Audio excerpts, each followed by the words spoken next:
अस्सलामुअलैकुम my YouTube family, कैसे आप सब लोग। उम्मीद करती हूँ बिल्कुल ठीक ठाक होंगे अल्लाह की फजल करम से। और अल्लाह से दुआ है कि अल्लाह पाक आप लोगों को हमेशा यूँ ही खुश और आबाद रखे, आमीन। तो आज मैं आपको मेरी प्यारी दादी अम्मा के आज़मूदा टोटके बताऊँगी इंशाअल्लाह। उम्मीद है मेरी दूसरी वीडियोज़ की तरह आप लोगों को भी ये वीडियो भी ज़रूर पसंद आएगी। अगर पसंद आए तो लाइक शेयर सब्सक्राइब ज़रूर कीजिएगा, बेल आइकन के बटन को ज़रूर दबाइएगा ताकि हमारे हर वीडियो की नोटिफिकेशन आप लोगों को मिलती रहे। तो चलिए चलते हैं वीडियो की तरफ। अल्लाह ताला से दुआ कि आप खैरियत से हों। मैं गुनहगार आपको हर पल आप सब लोगों के लिए दुआएं करती रहती हूँ कि अल्लाह पाक आप सब लोगों को हमेशा खुश रखे, अपने हिफ्ज़ अमान में रखे। मेरी दादी अम्मा के पास इनके दो आज़मूदा नुस्खे हैं जो मैं चाहती हूँ कि आप सब लोगों को भी इससे फ़ायदा हो।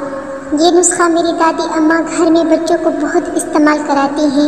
ये उल्टी बड़ों की हो या छोटों की, या बच्चों को खांसी, नज़ला ज़ुकाम हो, दस्त हो, बदहज़मा हो, अल्लाह की रहमत से शिफा होती है।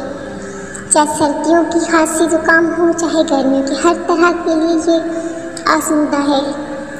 तो आप पेंसिल और कॉपी ले लें और सामान लिख लें। सूखा पुदीना 1 चुटकी, सौंफ 1 चुटकी, 2 अदद छोटी इलायची को थोड़ा सा फाड़ दें। गर्मियों में हस्बे जायका मिर्ची डालें और सर्दियों में शहद डालें। 3 प्याली पानी डालकर पकाएं। जब 1 प्याली रह जाए उसे उतार कर नीम गर्म पिलाएं। मेरी दादी उसे सूखी गोबर के अंगारों पर पकाती हैं। नुस्खा नंबर 2, अगर आप लोगों के पास अंगारे नहीं है तो आप गैस पर भी पका सकते हैं, कोई मसला नहीं, पर हल्की आंच पर पकाइएगा। दूसरा नुस्खा, बाज़ औक़ात जिस्म पर एक दाना निकलता है, शायद सराइकी में उसे कक्खर बरोड़ी कहते हैं। इसके लिए मेरी दादी को किसी ने ये लेप बताया था।